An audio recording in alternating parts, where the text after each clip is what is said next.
টবে ছিল মরিচের গাছ, ঘরের ভিতরে রেখে দিয়েছিলাম বলে গাছগুলো বড় হতে পারেনি। তারপর যখন বাহিরে বের করে এখানে দিলাম, গাছগুলো বেশ বড় হলো।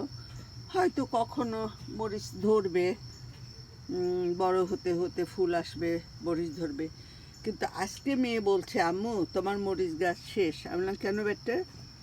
তো বলছে, তোমার মরিচ গাছে কাঠবিড়ালি সেই চেস্টনাট রাখতে এসে তোমার একটা গাছকে উপড়াই ফেলছে। আমি বাহিরে আসলাম, দেখলাম সত্যি তাই। ওরা তো মাটির নিচে রাখতে পারি নাই, কিন্তু আমার গাছটাকে দিছে শেষ করে এক